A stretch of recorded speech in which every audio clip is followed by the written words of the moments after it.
So you grew up in Minnesota, right? Just right into it. That's my guy. Yeah, I grew up in Minnesota. That's awesome. Yeah. Tell me a little bit about that growing up. How was that? Well, I was born on a farm and had no neighbors. So, I mean, I feel like that is just stuck in my DNA. The fact that I grew up relying on my imagination at all times, Mm-hmm. pretending I was a spy or going and running around my yard and playing dress up and doing all these things and living in my own world, essentially building my own world. Um, and also be kind of enjoying isolation, you know? Yeah. So I think those are two things that have never really left me. I mean, What? match that with the fact that I grew up about a mile away from Bob Dylan's farm out there. Really? So that was always deep within my DNA that like Bob Dylan is the What one. kind of farm did you grow up on? A farm with no Describe it. animals. No A animals? farm with no animals except my two crazy parents.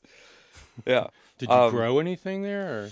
Yeah, my mom had like a giant garden. I think we had like I want to say like 3 or 4 acres and like a pond. It was just this like small house on a big plot of land in this place called Corcoran, Minnesota, which is just like, dude, I actually just went back there over the holidays and like nothing's changed. It's like, it's a tiny town.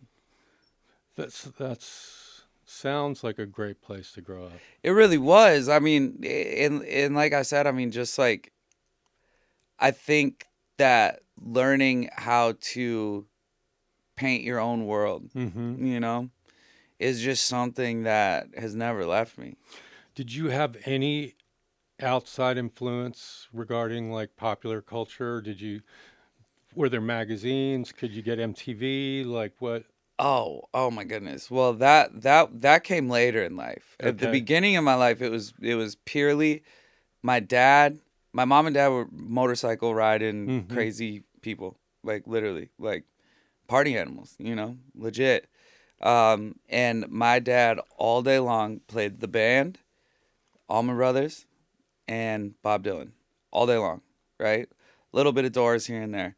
But that was as much of culture that I knew. It was motorcycles were cool. Mm-hmm. You wear boots every day. You put on a leather jacket. It's so funny. I literally like look like my dad. God damn it. I don't know how this happened. Imagine that. And rock and roll. That's purely what it was. And then my dad was absolutely chaotic. My mom's an angel. She was like the typical like straight A student, cheerleader, all that. And my dad was like got kicked out of Catholic school, beat up my mom's ex-boyfriend and threw her on the back of his motorcycle and rode off. You know what I'm Wow. saying? Like he was crazy. So it was kind of always like this balance of like, yeah, it was Minnesota. It was like a farm, quote unquote, a farm. So there was like a side of wholesomeness matched with complete chaos. Now, what about this farm that Bob Dylan owned? Did you ever see him out there? Not when I was a kid, Yeah. no. Does he But still own it? yeah, yeah. Huh. And I'm very close with the family through Bob Dylan's grandkids Okay, got who you. make one of my very good friends. His name's Pablo Dylan. Okay, I've taken him on tour before. He makes music and just through that been like a little bit anointed to be around the family a little bit. But as a child, it was like we would drive past the farm every day, Mm-hmm. because there it's literally like a one road town, Yeah, Drive past the town, it was always, that's Bob Dylan's farm right there. My parents being like that. So there's always this lore around it, of course. Yeah. But yeah. So I mean, that was just like rooted within me. The youngest memories that I have. Now, what did you first pick up instrument wise? Did you start off as a drummer? So I famously my dad's greatest joke ever was he gave me his very first air guitar. Um, That's um, great. but then I was given like a Fender Stratocaster at one Christmas or birthday or something when I was very young, you know, just like a cheap Strat. And I'm a visual learner, you know. Me too. I You totally get what can't you're learn saying. how to play guitar watching someone do it. Yeah. I mean, I shouldn't say that. I suppose you can, Mm-hmm. but you can definitely learn how to play drums watching someone do it, right? Right. So guitar never clicked for me. But then that kind of sat around. My mom put me in sports first, right? Because my parents got divorced when I was 6 years old.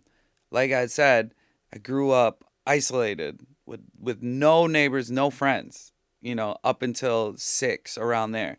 My mom moved us up into more of like the city. It was more of like a suburban area, right? Mm-hmm.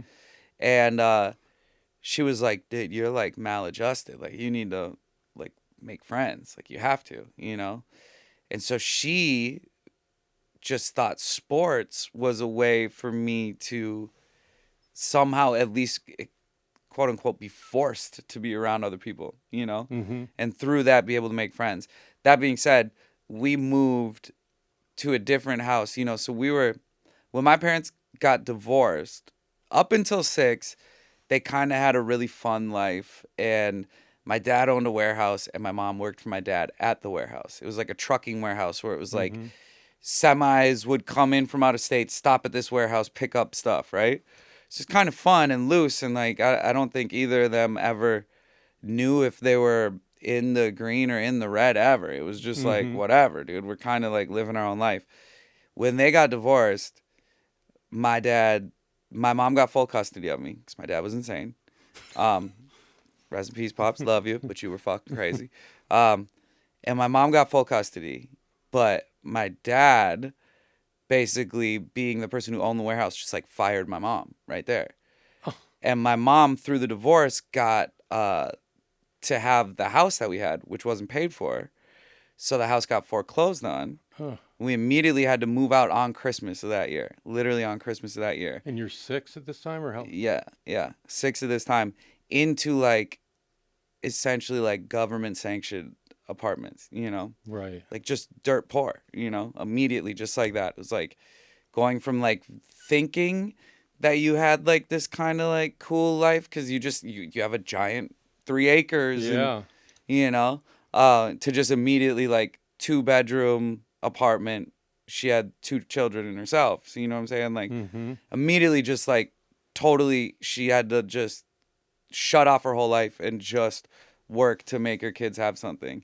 So she got a job essentially like interning at a spot. And over the last, I mean, she's been retired now for 10 years, but she spent like 30 years at this company working her way up from literally like an intern to like one of the top places of the company. Just worked her ass off the entire time. Good for her. Yeah, absolutely. My mom's actually in town right now. I love her so much. She's the best. But I'm curious, now that you've moved to an apartment, you talk about this expansive level of consciousness. That's what I'm getting, and ideas that you had on the farm. yeah. Did that bring your world closer together, or will you still be able to have those sort of like childlike epiphanies? I mean, it's just it separated me from the people that I was around always as like this wide-eyed big dreamer. Mm-hmm. You know, I never felt uh I never felt like I was ever going a normal route, period, you know? So I could get around the sports or the education or the grammar. And I was living in a place called Bloomington, Minnesota. That's where I grew up, which is like all athletes, you know, How period. big a city is it? What's the population? I have no idea, but it's a decent sized city. It's right outside Minneapolis, Like you a know. couple 100,000 people. or Yeah, I'm something. sure. Yeah, it's right outside Minneapolis. But at this time, so now, you know, we're getting into like, you know, between the ages of like 7 and 13, between those like formative years. Mm-hmm. This was the you know, early 2000s, right? Mm-hmm. So there's no like skateboarding, there's no music, anything like that going on in my city. Like the only people that came out of my city, right? Because I was always like, for Mm-hmm. some reason, I was always like, I'm meant to leave a mark on the world. Sure. You know, I just always felt that way. Mm-hmm. And probably because of this imagination world I was living in, you know? Yeah. My life is important and I need to make a mark on the world. Like from a very young child.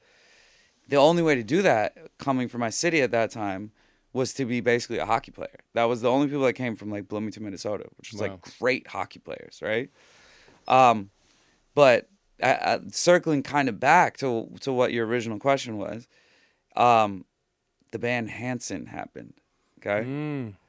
And so just picture me watching the TV, okay? Mm-hmm. And I had a sister who was 3 years older than me, right? So she was more into like the pop culture world and all that kind of stuff that was going on. I was like, I'm going to be a hockey player. I'm going to be this, you know what I'm saying? And we're flipping through the channels and I'm going back and forth between my sister being like Hanson, Mbop, and their whole takeover, right? And me flipping to ESPN or something and watching a hockey game, okay? And I'm seeing all grown-ups playing hockey, right? Mm-hmm. At a professional level. Only grown-ups, Yeah. okay? And then I'm seeing music, and I'm seeing kids my age Yeah. at a professional level.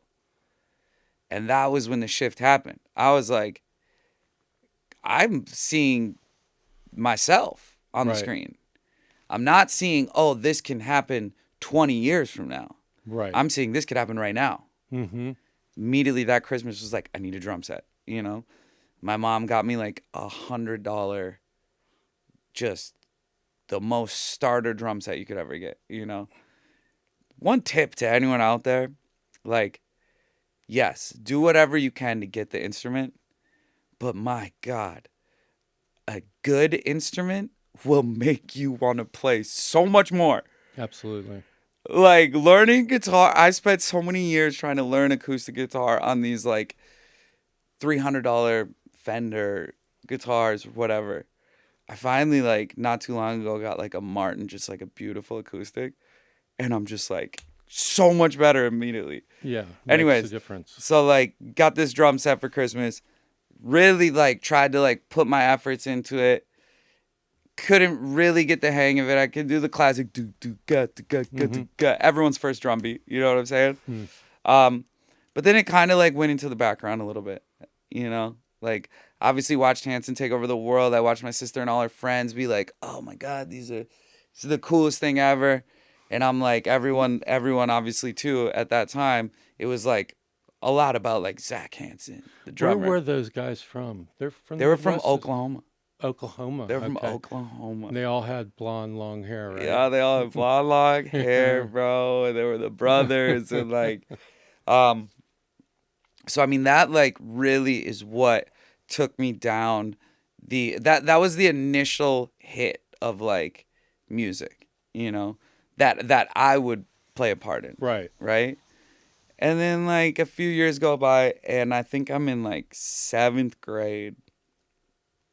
Blink-182 explodes. You know, they really come on the scene. So this was right at the start of Enema of the State. You know, like I wasn't there at Dude Ranch because, like, again in Minnesota, and at this time it was like you got what you saw on TV. Right. This was very, very start of. I mean, this is 56K dial-up internet, like maybe even preceding the times of like Napster and that kind of stuff. Right. You know.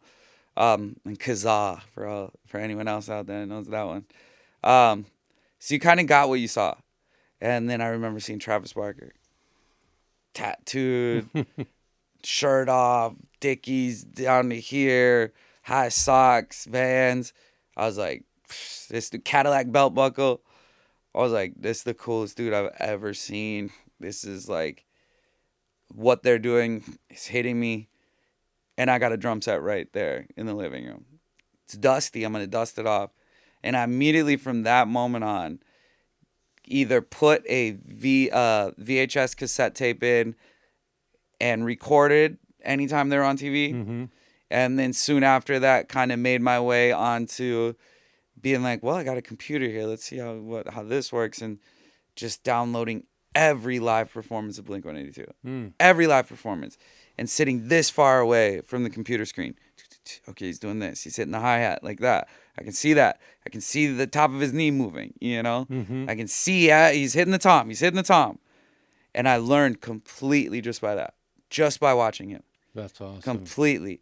And within a couple of years, like, I got pretty damn good, dude. You know? But when I was trash, I was still going, I'm starting a band tomorrow.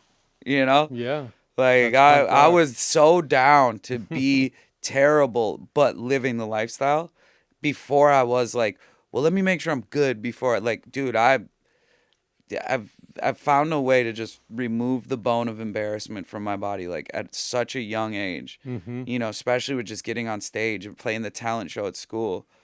And that like helped me out immensely, that I never held myself back from getting the experience just because I wanted to look cool, you know, Mm-hmm. or good.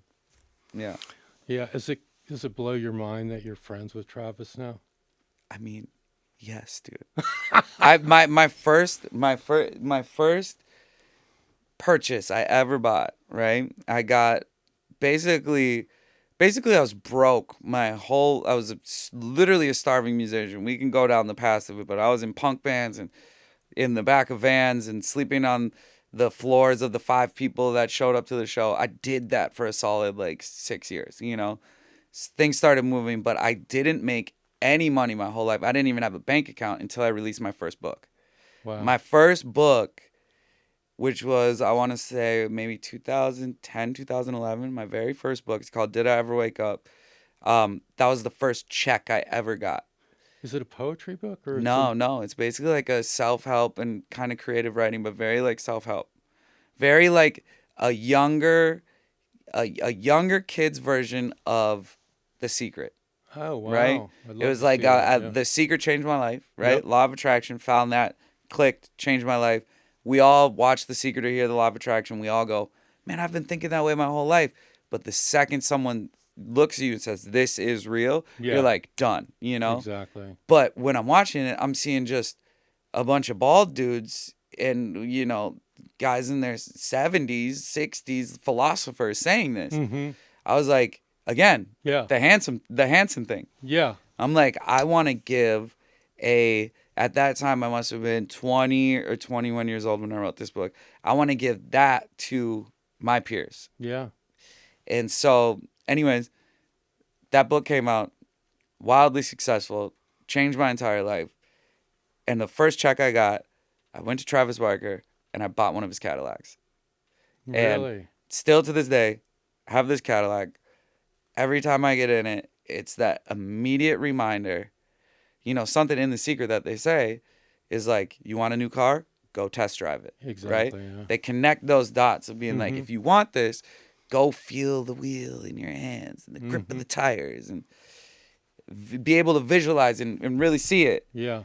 You know, the physical version of that is, you know, I have Travis Barker's Cadillac and I get in that and it never, the second I sit in that and start that engine, it never, or I should just say plainly, it always completely brings me back to every memory and the grind and the work that I put in to get me there and how without him, Mm-hmm. I would just be lost in the world. Wow. Yeah.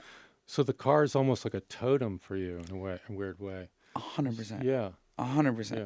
It's you, priceless. It's priceless to me, you know? Did you go deeper into any of the other like teachers that she was influenced by? The what? With what? The Secret. Oh, Rhonda Byrne. yes. There's the Wallace Waddles and Bob Proctor. Bob Proctor's amazing. He's amazing. He's I amazing, watch dude. him all the time. So. He's amazing. I mean, I went that route. You know, I definitely did the the pyramid down. Yeah. Looked into it, and then in it was somewhere lying in there. You find Yeah. the 48 Laws of Power. Yeah. You find thinking what Think is and it? Grow Rich. Yeah, you find that in the Abraham Hicks stuff and Of course. and yeah. all that, right? The Esther, is it Esther? Well, it's Esther is the person. Yeah. And then Abraham is the entity that she channels. There you go. I just decided to just put them both together in one. But yeah, I went through all that, and to be totally honest, like, man, The Secret is always the thing that connects the most with me. It's one of those things that, like, you know, because they have the movie version of it and all Of course. that, and it's like once a year, I gotta run that back always. It's another totem for me. It's like I remember that exact moment that I saw it. Yeah, my sister-in-law gave me that movie early on, like Yeah. right when it was starting to catch, and Yeah. then I I saw it, and it And was very there was a lot of truth in it. there's got So to I be see, a yeah, through line yeah, of people today hmm that have gone out and created something that didn't exist before them, yeah, and it leading back to that book. There's got to be a high percentage, yeah. you know. I actually met her twice. Really? Yeah, it was pretty awesome. I met her the in JFK. We're both on the same plane. Oh, dude, you just walked And, up to her? yeah, so we're both like in middle class, business class, Yeah. and I'm reading the Time 100 Most Powerful People or Yeah. Important People of the Year, and I see this picture of this woman, blonde hair, and she wears some kind of thing for her third eye. Yeah. And I walk back to the bathroom, and I see her sitting there. That's the secret. That's the secret, In real right? life. In real life. Oh And my so then God, we went bro. down to get our baggage, and I started talking to her, and she was traveling with a hair and makeup person, and they like were huge fans of nylon, and they were like, "Oh my God, you gotta, you know." Oh, that's you- amazing. So she gave me her number, and I ended up losing it. And then maybe 3 or 4 years later, I ran back into her at the airport.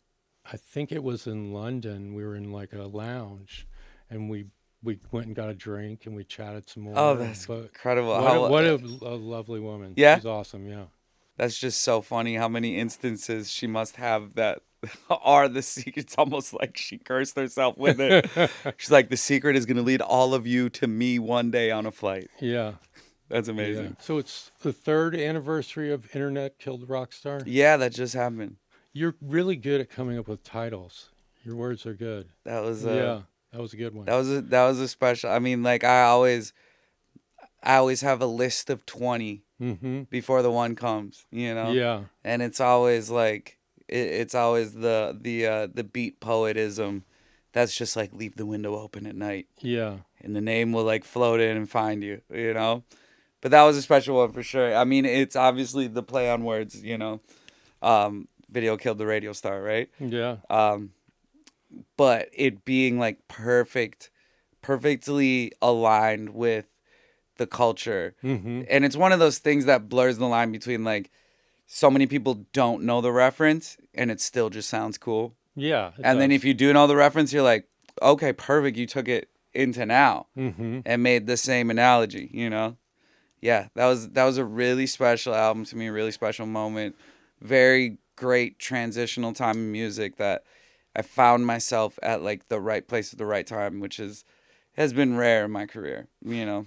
As a philosophical thing, what do you interpret Internet Killed the Rock Star as? Do you like really believe that, or Well, yeah, just because because there's some truth in that? yeah. For sure. Well, okay, so there's the physical killing of the rock star that we can get to after. My initial point with that name was that I feel I came from what looks like now is the last era of real garage bands. Mm-hmm. Okay.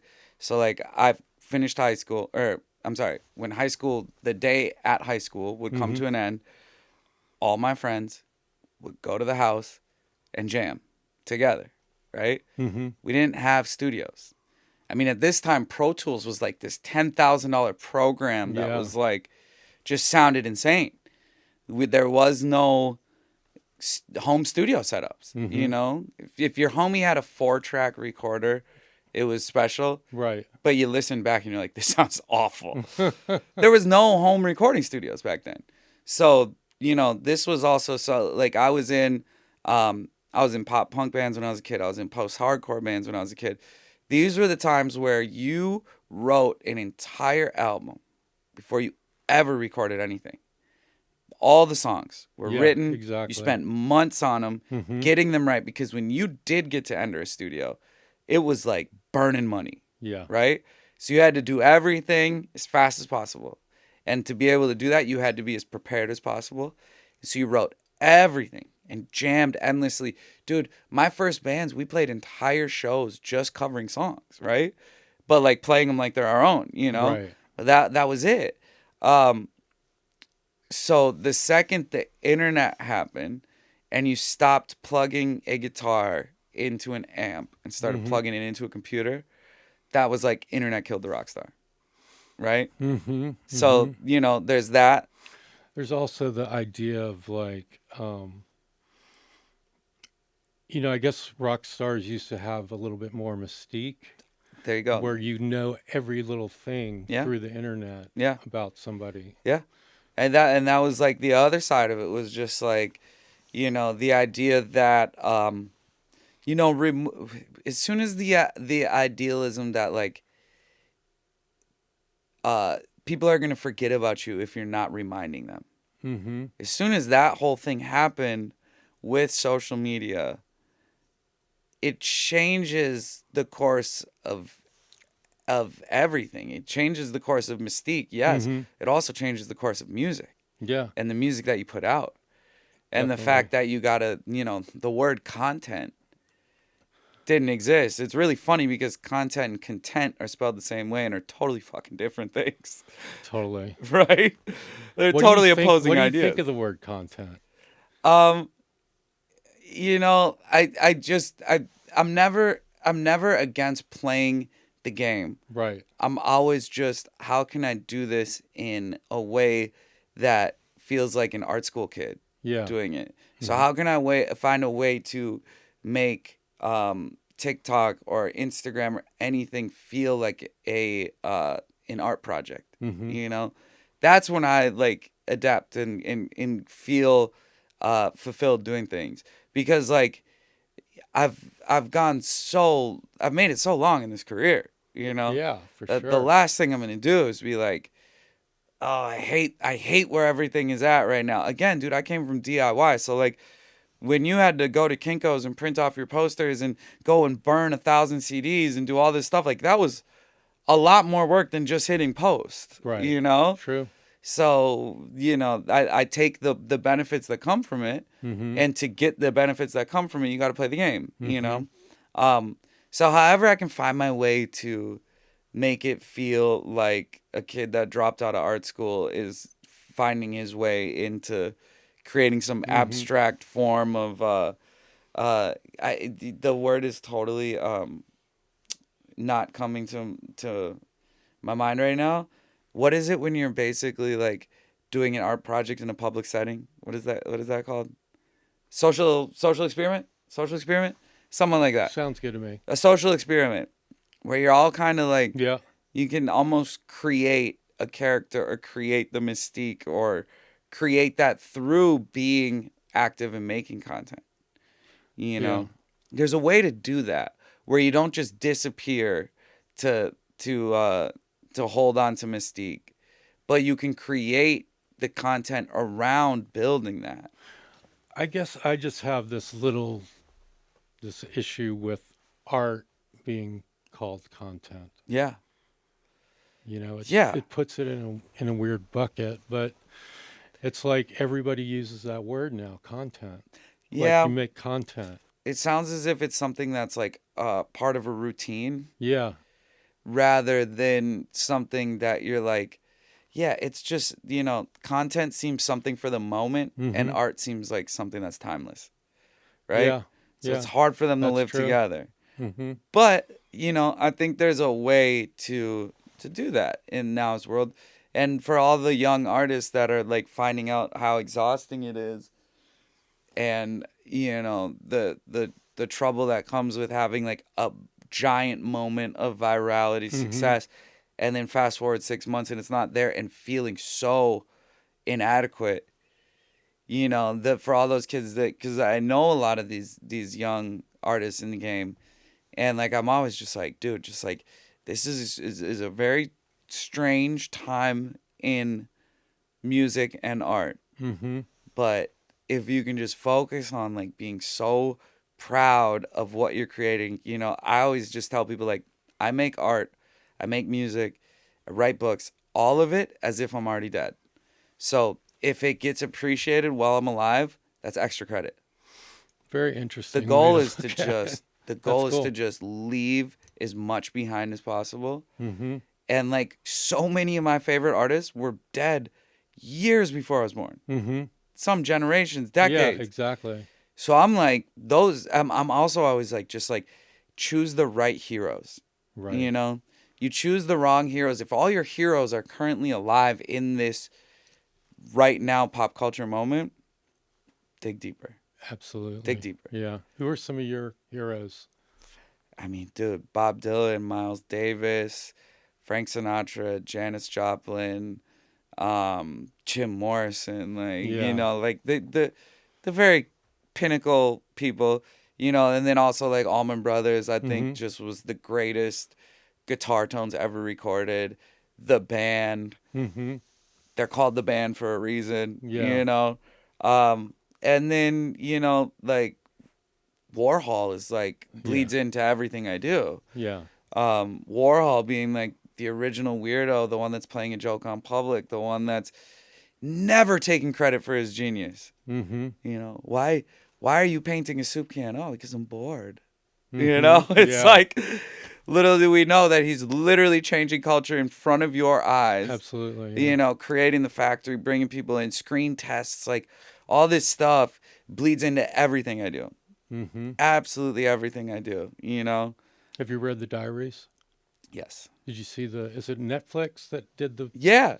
Yeah. that was quite cool too. It was Yeah. really cool. Yeah. Like just the fact that, I mean, again, it's just like someone, those are, there's certain people that I'm like, study this person and Mm-hmm. you'll feel better about yourself.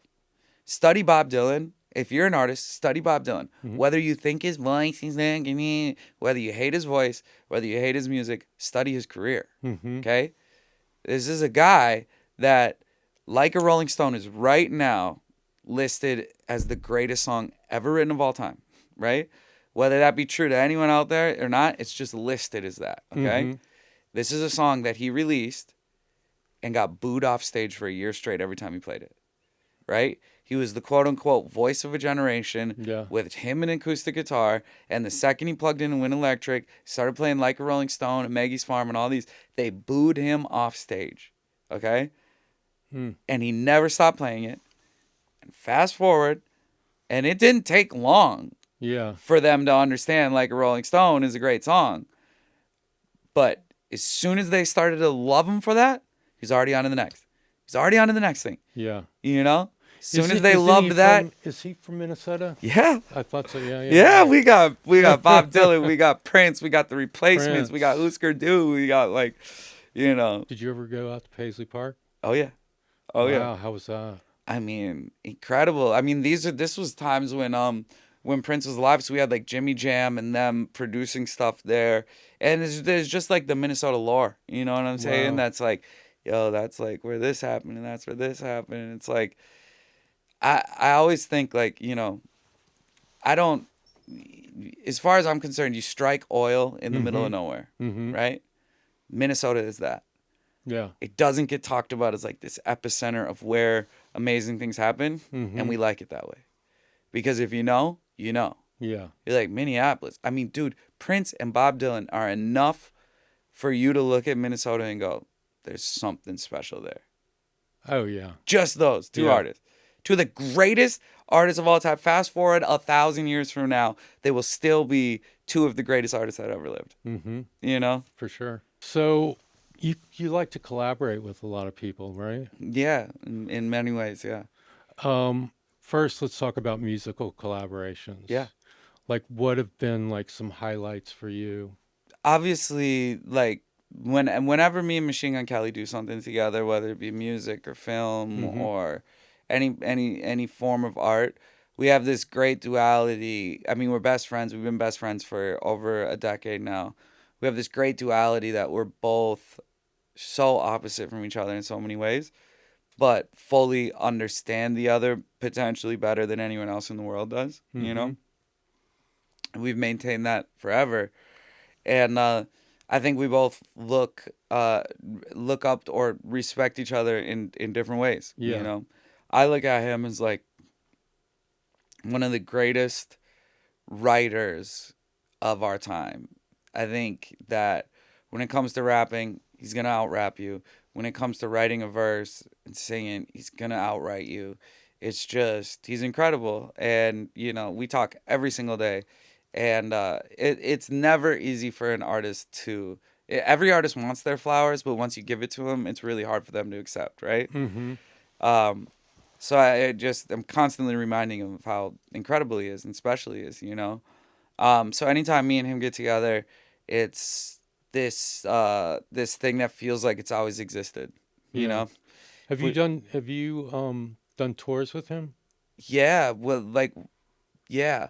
It's been a while since we've toured together. It definitely needs to happen again, but I think the last tour we did together was probably 2016. It was in our most mad days. I mean, I literally thought I was Jim Morrison for a couple of years, and that was in that time. I wore the same leather pants for 2 years straight, and was doing acid before every show. And we had a crazy tour. I want to say it was like a 2.5 month tour, and it was like, I mean, it's documented. It's all through his vlogs and everything. But it was crazy times, Wow. crazy times. Wow. And then we met on Warped Tour together. That's where we met. Oh, wow. Yeah, we met on Warped Tour together. So that was that was now I want to say I guess like 2012. So yeah, that was when we met. So like 12 years. It was immediate. The second that we met, we were like became best friends. That's Cool. cool. Black Bear's another one. Yeah. Yeah. Black Bear. I mean, we were just running crazy. This was when I first moved to LA. He was one of my first really close friends out here. He had this beautiful house and ended up just wanting to live in my pool house because we were just like best friends, inseparable, Hmm. And we created so much music in such a short amount of time. So that's always special to me. And is fast forwarding to right now. I've been working on this new music with this guy named No Love for the Middle Child. And he's just like quickly become one of those like people that I'll be friends with for the rest of my life, and is just like so special, and one of those people that that I've found that feel like he's about to have a moment, so like kind of trying to tell him the right things to make him be able What's to he process like? it. Like, what's his music like? I would just say it's really beautiful music. Mm-hmm. It's really beautiful music. He has like a very falsetto-y, wispy voice, and he can play every instrument, but he's like classically trained at like cello and piano, and so it's very musical. And he's gonna have a big moment this year for sure. Cool. Yeah. How did you get into directing? Well, I got into directing. I think I mean the reason I believed I could do it was through Andy Warhol.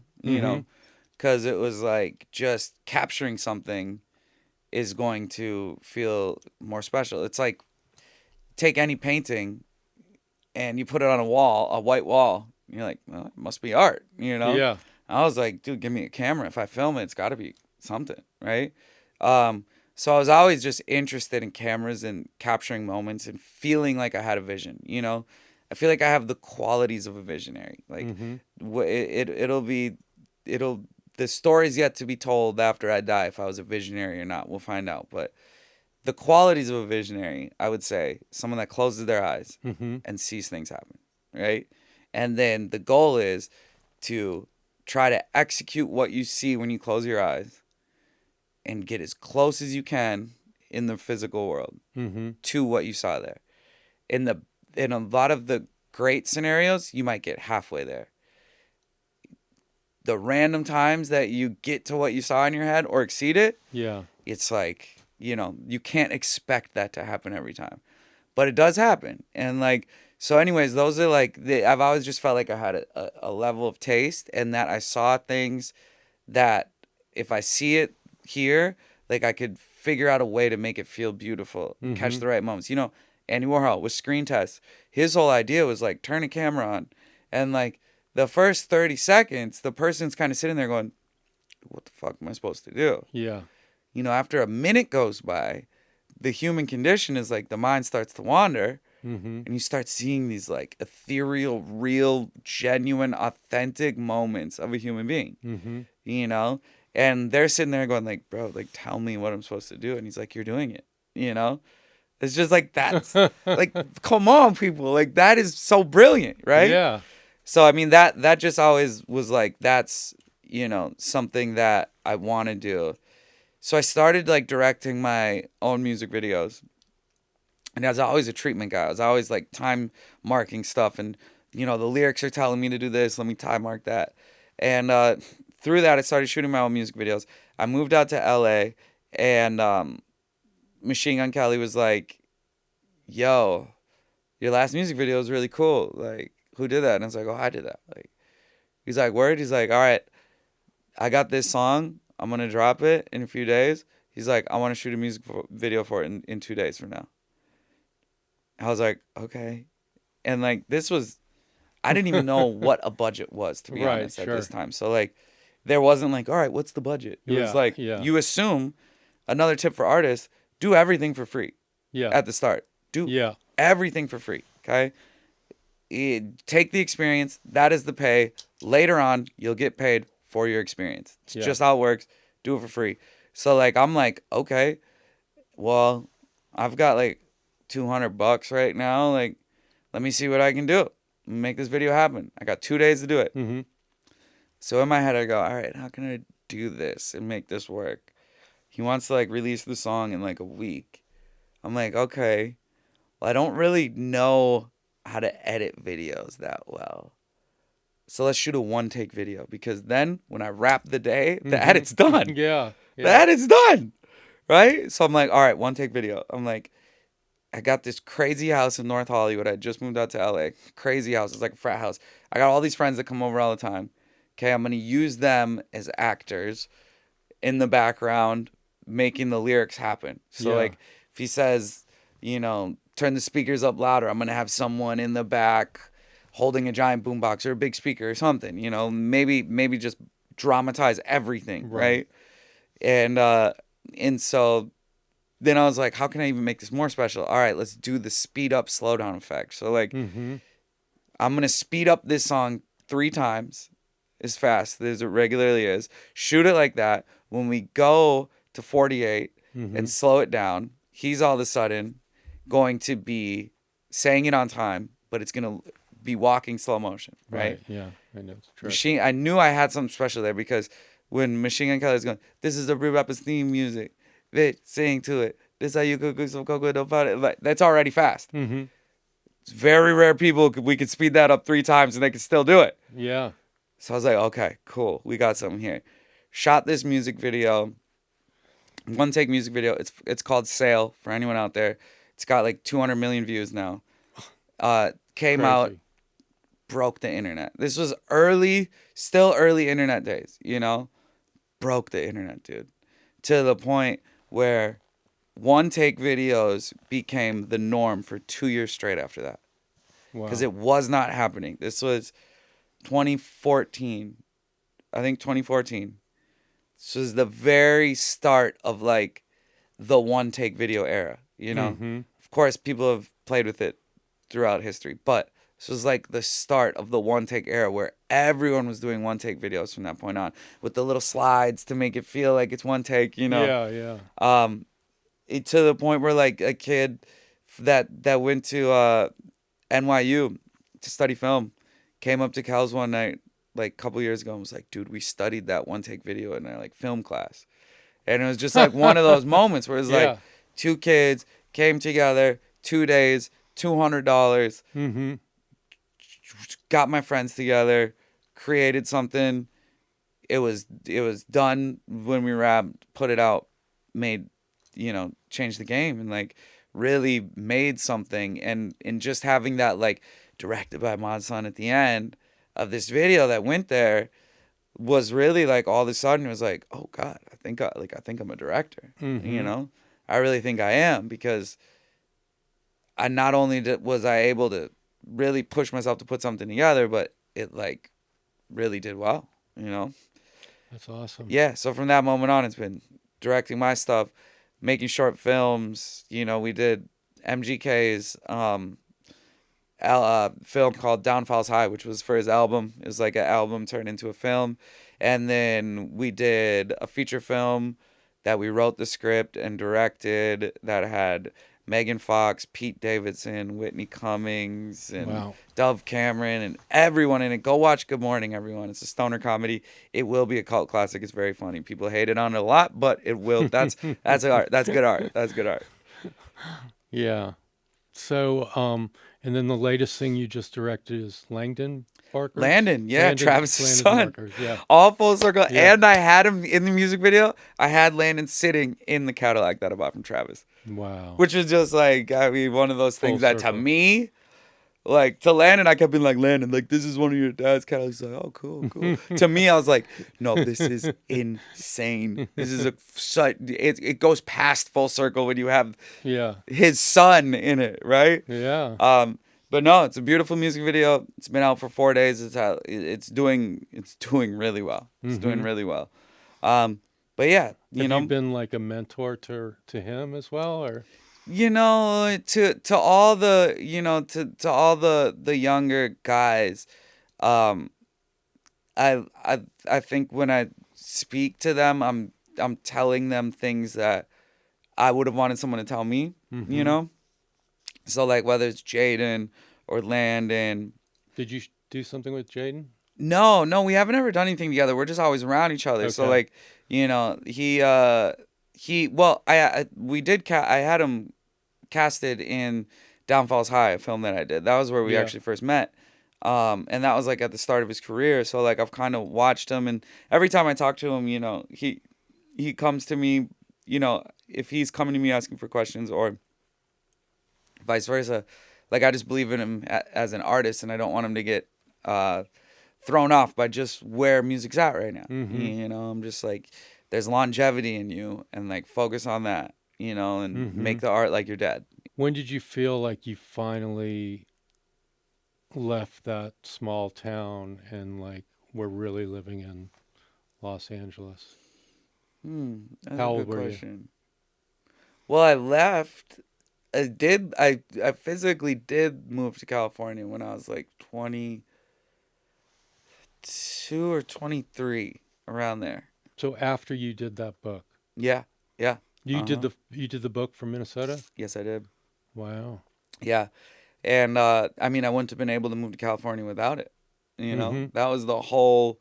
That created, again, when a book changes your life, when a book is like the reason for being able to have a living, music was the vehicle, but the book always told me that the people that are involved in what I do are a special group of people.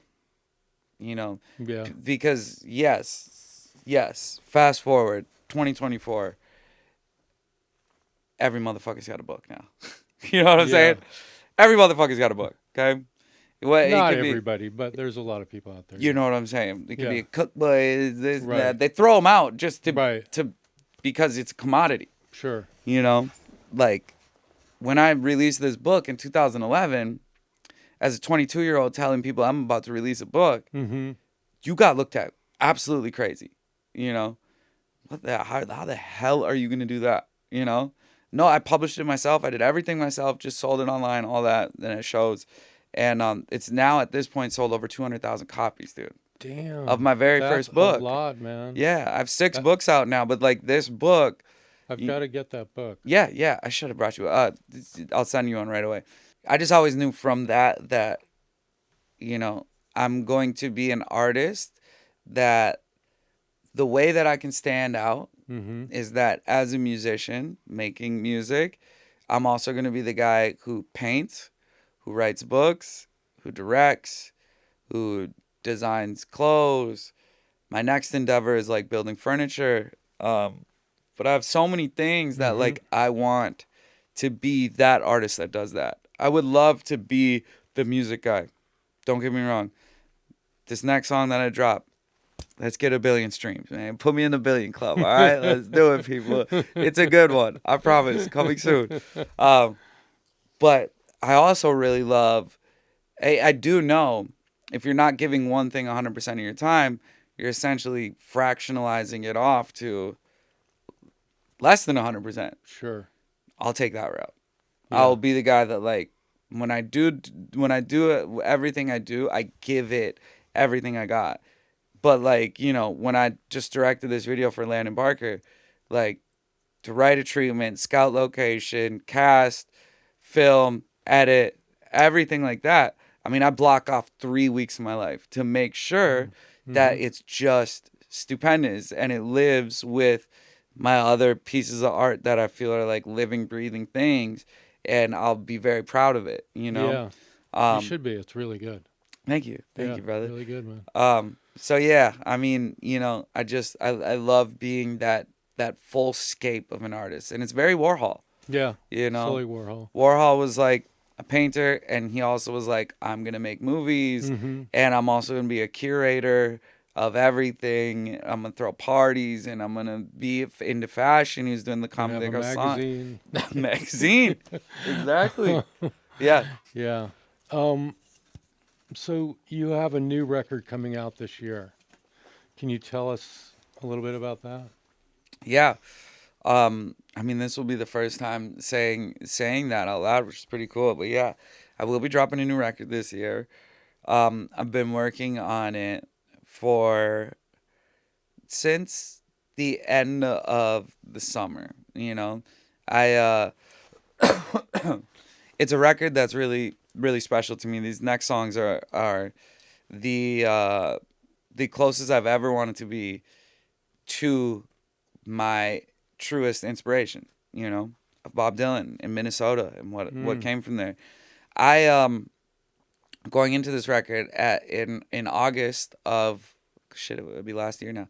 In August of last year, I was at the point where I was like, you know what, like, I think I want to give the next couple years of my life to directing and painting and writing, you know, books. I was like, I'm gonna just, music industry is in a strange place right now.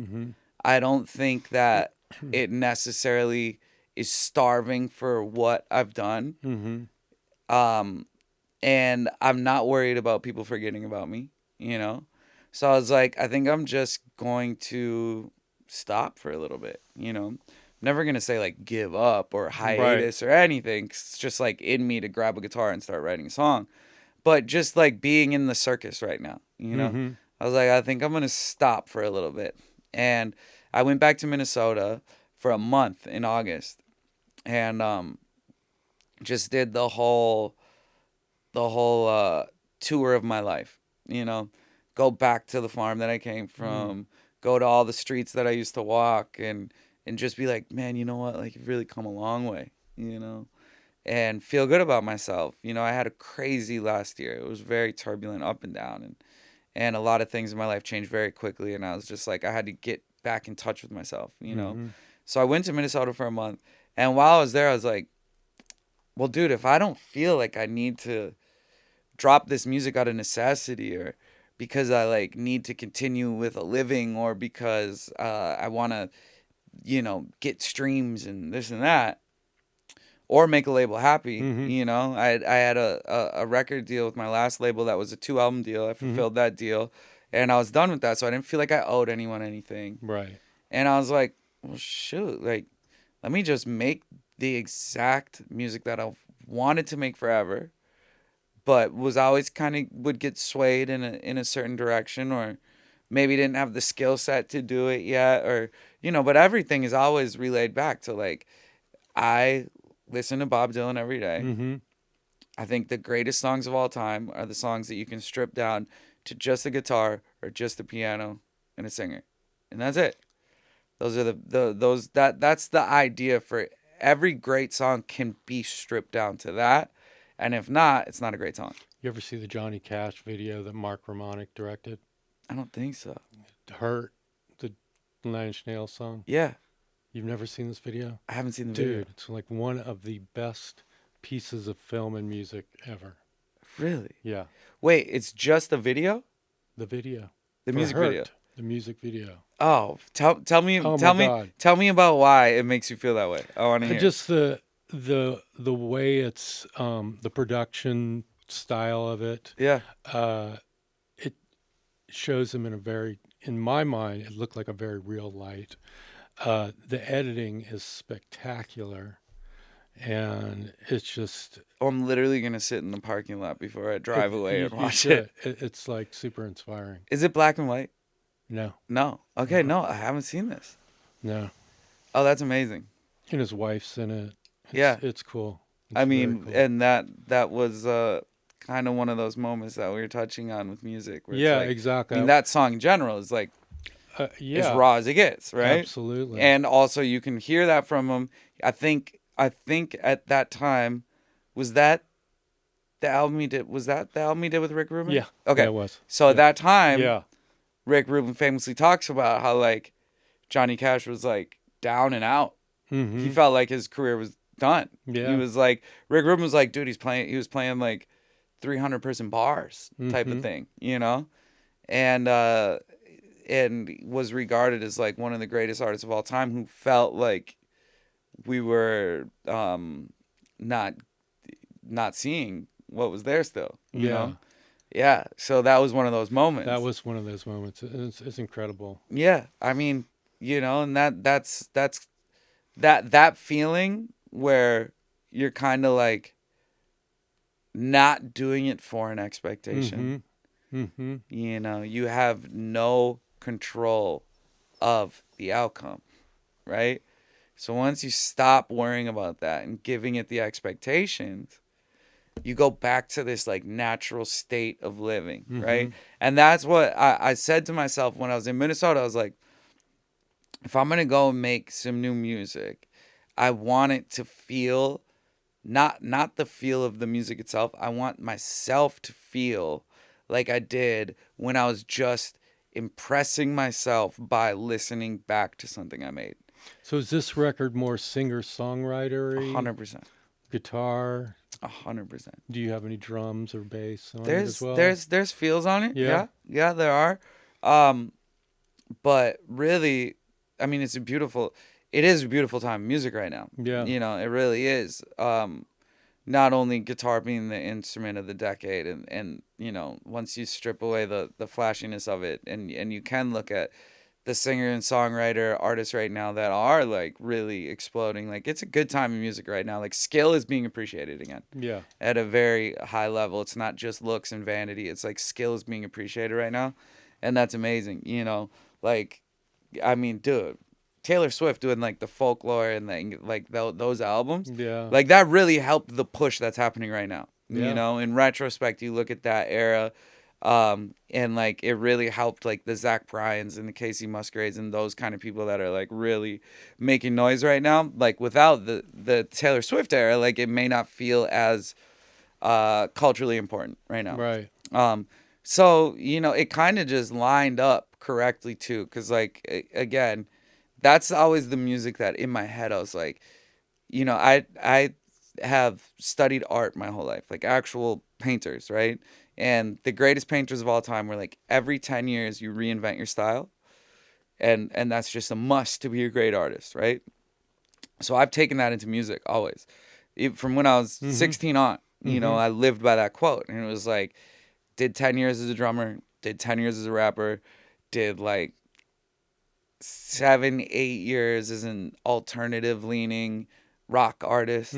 And I've always known there was a stretch of 10 years that was going to be to my biggest influence and more folky and more singer-songwriter. Yeah. And so, yeah, that's where it's headed right now. And then there's some surprises in it. There's like some lo-fi feels of it. There's little hints at, you know, my past with like rap and stuff like that, you know. Cool. Yeah. Well, congratulations on that. Thank you, man. Do you have any idea when you think that'll come out? Yeah. I'm gonna start this rollout around the start of summer. I'm gonna start Nice. that. I'm gonna get the fire started. I've been completely quiet with everything since I came back from Minnesota in September. I basically shut everything down. Was like, let me go and get this whole next thing right. Even doing something like this, like I haven't even done, just because I was like, I don't have anything to talk about right now, Yeah. promotion wise. But it's nice because I love you first off. Thanks. I knew man. we'd have a Love you great too. conversation. But essentially I do, because starting at the start of summer, which will rapidly come upon us, I'm gonna be leading this whole rollout up. Amazing. Then I'll have a really cool tour coming and all that. Very cool. Well, thanks for coming down, man. Dude, thank you for having me. Appreciate Thank it. you for Yeah, having this me, was man. great. I think before I go, I'd just love to say, like, I know you fight for a side of art that needs someone fighting for it, which is like physical publication, and like it's nothing better than holding something in your hands, bro. I mean, Totally. the whole history repeats itself, and you staying and fighting for it like this, like.